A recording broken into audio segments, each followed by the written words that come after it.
All right. This has been one of my favorite bar routines.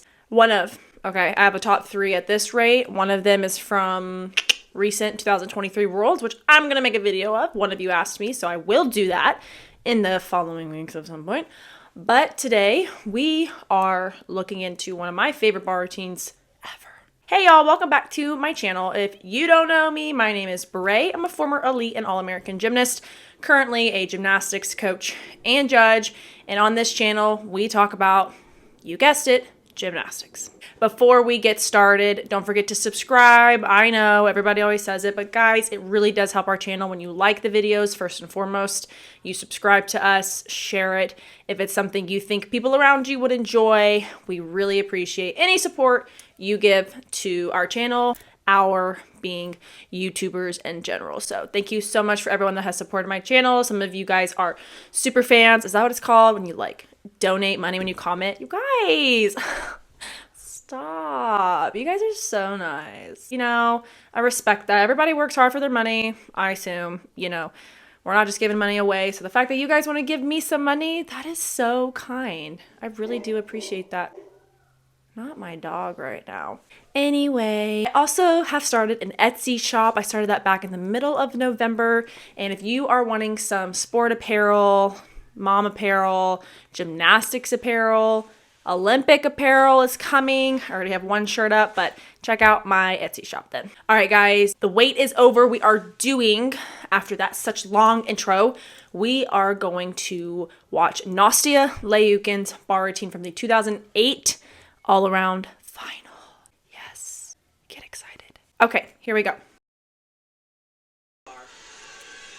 She also fell in the first day on her dismount button. Gorgeous kit cast, toe hack or stalder hack. Some people call it a Chinese sit-up. In bar to Higgins, front stalder. I believe that's an Ono. Or maybe that's the Ono. Maybe that's the, I don't really know. To a Ginger. We're gonna watch it and then I'll break it down. In bar, okay. In bar to Tkachev. Bit of a butt scraper Tkachev, but it's okay. Big pack, ginormous. Pirouette, a little off. To a toe hack, or a Chinese sit-up, whatever you call it. Higgins to tuck double front. Crazy. Okay, so that was her whole bar routine at the 2008 Olympics. I don't know how long she did this bar routine. I know she didn't used to do this bar routine, meaning the dismount. She used to do a double layout, but I think she went through a bit of a growth spurt and it affected her bar routine, which, like, totally get it. I grew 8 inches, actually 9? 8 to 9 inches from my freshman year of high school to my senior year of high school, or right into my freshman year of college.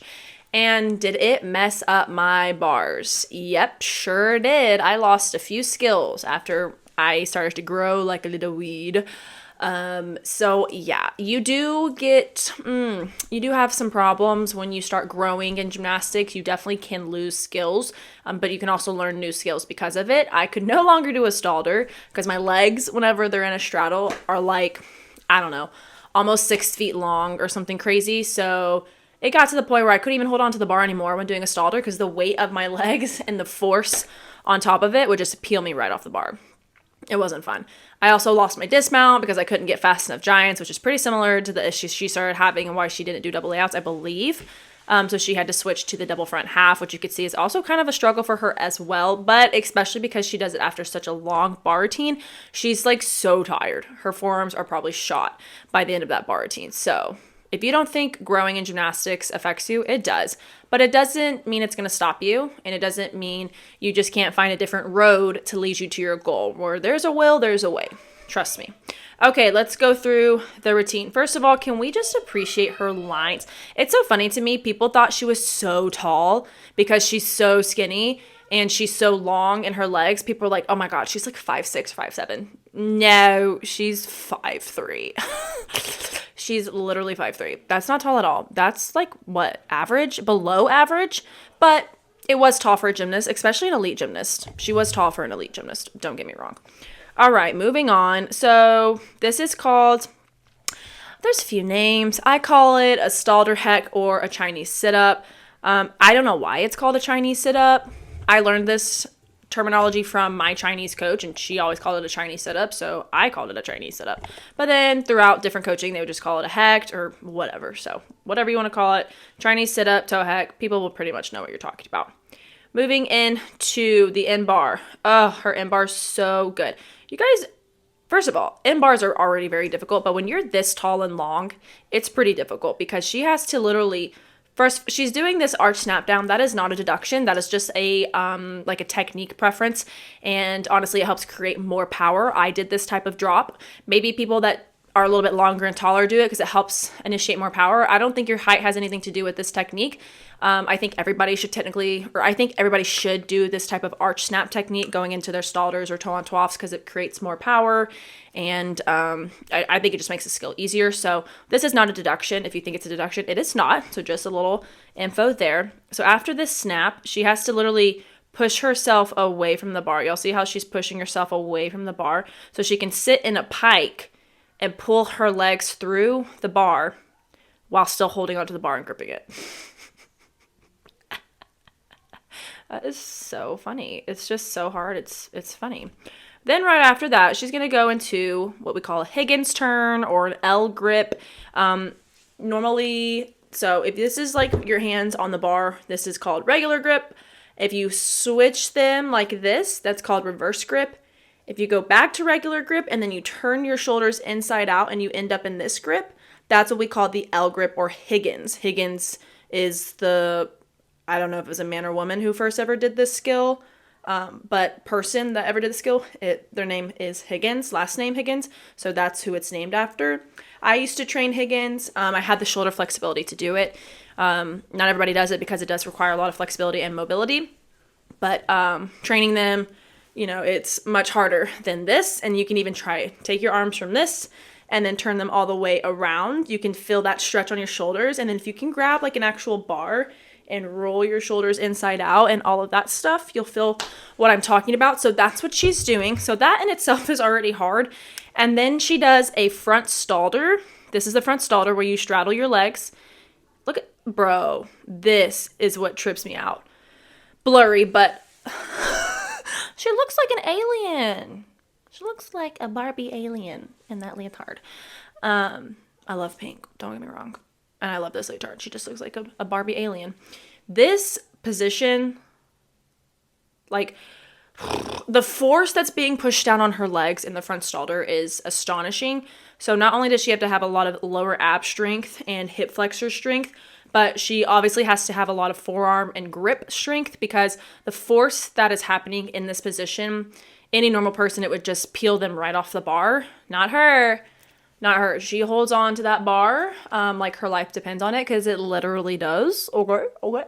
And she makes a front stalder. Not only are front stalders hard, but then you do them in the Higgins position. Flex. Straight flex. Okay, so she does a gorgeous front stalder, yippity-yah. Then she does the actual Higgins front giant and adds a full turn pirouette. So this is wild. Look at her shoulder. She's literally taking it from backwards. Now she's going to roll through that shoulder blade. You see that? Rolling. Now she's in regular grip. And then she's going to roll into what we call the reverse grip, what we just talked about. Now she's in reverse grip. Do you see how that differs? It's basically just the direction when your wrist turns. Your wrist is either going to turn right to your face the easy way in the inside, right? I'm turning towards, my pinky is going inside, or my pinky is going to go to the outside. And that's what makes it harder because you literally have to rotate that ball in your shoulder backwards. And it's not really natural. So makes it a little bit hotter. Moving on, I'm pretty sure that skill she did was the Ono. I don't really know what the Ono is. I'm pretty sure it was that, but I could definitely be wrong. I don't have the fig coat of points. I'm not buying it. I don't care to have it. Maybe I'll buy it in the future just for these videos, but for now, I don't have the fig coat of points, so I can't look it up. And if it is in the developmental coat of points, I've never seen it. So if it's in there, I've completely missed it. And if it's not in there, that's why I cannot find it. But yeah, so basically the Ono is what I'm pretty sure is out of the Higgins. You do like a full pirouette on one arm. That's my guess. Somebody correct me, please. What the Ono is. Is it the full pirouette or is it the 1.5 that she does coming up? So I don't know. Out of that Higgins, essentially, all she does is, I don't want to say all she does because it's not just easy, right? But what she does is out of the Higgins, she does a full pirouette on one arm. Bruh. Your arms have to be so strong on bars, especially when you turn your whole body weight plus your momentum on one arm. It's not for the weak, baby. It's not for the weak. Okay, moving forward, she goes into a front giant, and then she goes, this is what's crazy. This is nuts. Okay, this is her right arm. So let's back up. As she comes out of her Higgins, she's turning on her left arm. Now, as she comes out of the reverse, she's going to turn on her right arm. Now, she's basically doing like Uno reverse in her skill. So she went from the Higgins to reverse. Now she's going to go reverse, rotate to the right. See how that left arm is spinning around clockwise? And she's going to go from the regular grip, let go with her left arm here so she can use her momentum and start wrapping her left arm around her right arm. Look at that, just looks so, her elbow looks broken. But she's keeping it bent so she can move around and miss that bar with her hand. But as she's coming out, she starts turning that hand in the shoulders. And she is literally turning on her right hand, which is the other hand. Like, that's crazy too. So I don't know if that's how the skill's supposed to be done, if you're supposed to do it, or if that's just like more comfortable for her. But normally people will keep pirouetting on the same hand because that's their good side. But she's literally doing both sides. So I guess she's ambidextrous, which is like really impressive in gymnastics, especially on bars, to be able to pirouette on both hands. So not only is her left arm pretty strong, her right arm's obviously pretty strong. And most gymnasts will pick an arm to pirouette. I always pirouetted on my left arm. So if once I would pick up my left arm, put all my weight on my left arm and pirouette. I would do my toe half, pick up my right arm, put all my weight on my left arm and pirouette. So that's really impressive that she does this. I've never noticed this until now, breaking it down. So she comes out of that reverse and she starts spinning right here. So she lets go of the bar right here. So again, she has to have so much forearm strength and grip strength on that right arm. She twists herself on the inside, does a full pirouette to Higgins. That might be the actual Ono. I don't know if the Ono is Higgins to reverse or reverse to Higgins. So somebody help. Now, so that was one. Okay, I'm going to finish this and then we're going to go through the combinations, which is why she had like a 6.7 difficulty score or something stupid. And stupid, I mean in a term of endearment. So now she goes into the Higgins Giant. Again, now she's going to turn back on her left arm. See how she's picking up her right arm? Bro, she lets go of her right arm at like 45. That's scary. And then she follows that momentum and does a 1.5 pirouette. Ah, that's so hard. That's so hard. Then, right out of that, does what I think she has one of the best gingers in the world that's ever existed. There's definitely been better, but I think she has one of the best gingers. So, anyways, let's go back now to all the combinations that she just did. Keep going. Okay, here we go. Take a deep breath. It's about to be a wild ride. She does in bar. That's one skill to the half. So that's actually one skill. So there, I think that's like a C or a D. Then she goes straight into a second skill. There's her first combination because she just put two skills together. That's the first combo. She does her front Stalder and Higgins. I believe that's a D or an E. That's two skills in a row. Higgins full pirouette. That's 3 skills in a row. Front giant full turn into Higgins. That's 4 skills in a row. Higgins front giant 1.5. That's 5 in a row. To the ginger, that's 6 in a row. She does 6 in a row skills. She does 6 in a row. And they're not like, oh, B value to C value, C value, B value. No. No. She goes like at least a C, but I'm pretty sure the rest of those are like D, D, E, E, E, D. Oh my gosh. That's why she had the difficulty score she had, because she had combo after combo after combo after combo after combo after combo. It's like, that's crazy. Okay, moving on. So she catches the ginger, kip cast. Here comes another combo. Another in bar. That blackout on the screen gets me every time. Confuses. I feel like something's wrong with me. But it's the screen. So anyway, in bar to Tkachev. Now I will say her Tkachev is not that great. Is it pretty? Yeah, she's great form. It's low. We call those a butt scraper because she's literally about to scrape her butt right there. Nonetheless, she does it. She catches it. So that was 2 skills in a row. Then she does a pack. That's a D value. So she gets a little bonus there for having D difficulty. She does a pirouette. C value. Doesn't get any bonus until she does that. So because she does the pirouette and then goes straight into the heck, that's a bonus as well. That's CC. And if you... Let me know if you guys want me to make a video on how bonuses work.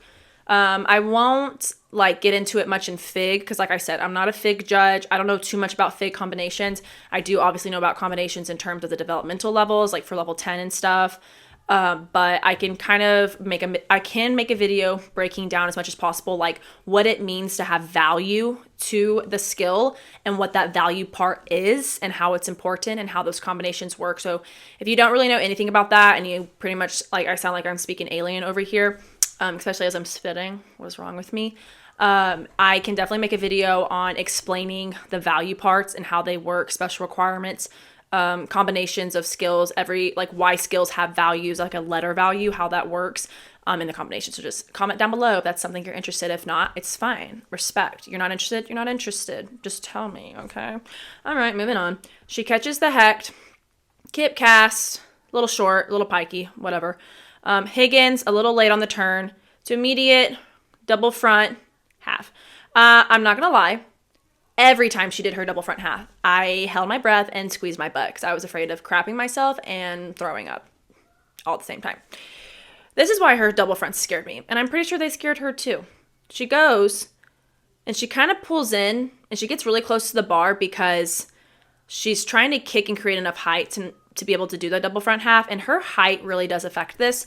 This is why you see on floor or vault, the shorter girls tend to be better tumblers because they're shorter and they're smaller, so they're more aerodynamic. It's a lot harder for a taller gymnast to be aerodynamic because that's just how it works. It's freaking science, right? That's why you see, like for instance, in the Air Force, all of the planes that go really fast, quickly, they are smaller. They're jets. They're tinier. They're more aerodynamic. Like that's just how the science works. You don't see these big old planes carrying tanks going as fast as jets immediately. Can they go as fast? I'm pretty sure they can, but it's going to take them a minute, It's going to take them a minute to get going. Same thing in gymnastics. We could probably get there, but it's going to take us a minute. And we don't have a minute in gymnastics. We don't have that time. So those skills are a little hard for us to get going. And that's why her double front's kind of a struggle because it's a flipping skill. It's not a twisting skill as much. So it's a little bit harder to be more aerodynamic whenever you're flipping versus twisting and you're taller. So that's why her double fronts were kind of scary because she had to kick uber hard to get the height she needed for her own height. And it kind of caused her to get pretty close to the bar. This isn't even that good of an angle to see. But she's pretty close to the bar and she still barely makes the half around. So she gets probably a big hefty deduction on her dismount. Plus look how flex her feet are. Again, she's just flexing her feet because she's trying to get around as fast as possible and she's preparing for the landing. So she's like, what's half a tenth deduction on my feet to, an E value dismount, right? Like, I think that's her thought process. Plus, whenever she would flex her feet, it would make it look like she's closer to the bar. And I always got afraid she was going to clip her toes on the bar. But nonetheless, a very difficult routine, a very high-valued routine. Like I said, the difficulty value was really high, and her execution was normally pretty good. She'd either score in the super, super, super high 8s or like low 9s, sometimes mid 9s. And I think she went, oh God, did she go like 16-1 on this score in the Olympics? Did she win bars in the event finals? I don't remember, honestly. That was so long ago. I obviously know she won all around. That's obvious. But yeah, I think she had the highest difficulty score in the competition. If not, she was like top 2 or 3 for sure. But yeah, that is one of my favorite routines ever. Like I said, I have a few favorites and I'm going to be making videos on them. They're also ones that you guys suggested. I'm so glad you guys suggested them because I forgot their name because they're like from a different country and I don't know how to pronounce it. So I don't really know how to spell it and I can't really remember it. Plus I have all these learning disabilities and I'm not remembering anything anyway. So yeah, I'm really glad you guys commented that because I'm pretty sure somebody that commented one of the girls' names, that was like a routine I watched at Worlds and I was like, bro, this is my favorite routine of all time. And she was like from one country and then she moved countries. I'm not really sure what happened. But anyways, I'll address that whenever I do the actual video. But that is it, you guys. If you've never seen Nastia's routine before, now you have. And I hope you appreciate it because it's hard. It's really hard. And she worked really hard to do this spa routine. And it helped her get that all-around title in the 2008 Olympics. All right, guys, thanks for watching. Hope you enjoyed it. Leave me suggestions on videos you would like me to break down and analyze below, and I'll see you guys in my next video. Bye.